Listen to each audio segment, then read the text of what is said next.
నువ్వు ఎన్ని మాటలన్నా ఎదుటివాడు నేను క్షమిస్తున్నాడు అంటే జాగ్రత్త గమనించండి. నువ్వు ఎన్ని మాటలన్నా ఎదుటివాడు నేను క్షమిస్తున్నాడు అంటే నువ్వు చాలా ప్రమాదకరమైన స్థితిలో ఉన్నావని గుర్తించాలి. ఎందుకోసం తెలుసా? వాళ్ళు క్షమించిన ప్రతిసారి నీకు వాళ్ళకి మధ్య దేవుని పెట్టేస్తున్నారు. వాళ్ళు they are putting God in between you and the person you are accusing. ప్రతీకారం తీర్చుకునే వాడి కన్నా క్షమించేవాడికి ఎక్కువ భయపడాలండి మనం. ఎందుకోసం తెలుసా? ప్రతీకారం తీర్చుకునేవాడు అప్పటికప్పుడు అయిపోతుంది, ఆ డీల్ అయిపోతుంది. ఓ మాట అంటే ఇంకో మాట అనేసారనుకోండి, దానికి అక్కడతో చెల్లు అయిపోయింది. నువ్వు ఒక మాట అన్న మౌనంగా ఉంటాడు చూసారా, అలాంటి వాళ్ళతో చాలా జాగ్రత్తగా ఉండాలి నువ్వు. ఎందుకోసం తెలుసా?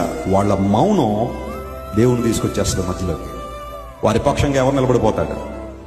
అందును బట్టే ప్రతీకారం తీర్చుకునేవాడికి ఎవడు భయపడక్కర్లేదండి ప్రపంచంలో. క్షమించే గుణం ఉన్నవాడికి భయపడాలట. ఉందా భయం నీకు? భార్య ఏమంటలేదని చెప్పి ఇష్టానుసారం మాట్లాడుతున్నావా? భర్త ఏమంటలేదు కానీ చెప్పి ఇష్టానుసారం మాట్లాడవారు అనలేక కాదు, వారు దేవుని మధ్యలో పెట్టాలనుకున్నారు కాబట్టి మౌనంగా ఉన్నారు. మా ఇంటి ప్రక్కోళ్ళ మీద ఎంత ఎగిరిపడినా ఎవ్వడు ఏమనడానికి లేదు. నా ఇష్టానుసారం ఎగురుతానంటావా? వాళ్ళు కూడా నీలాగా ఎందుకు ఎగరట్లేదో తెలుసా? వారు దేవుని మధ్యలో పెట్టాలనుకున్నారు కాబట్టి.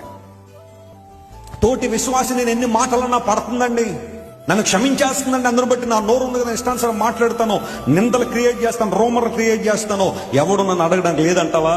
వాళ్ళని క్షమిస్తారంటే అర్థం ఏంటో తెలుసా?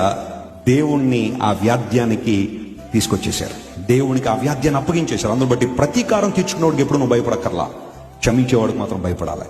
ఎందుకంటే ప్రభు వారి పక్షాన్ని పోరాడతాడు.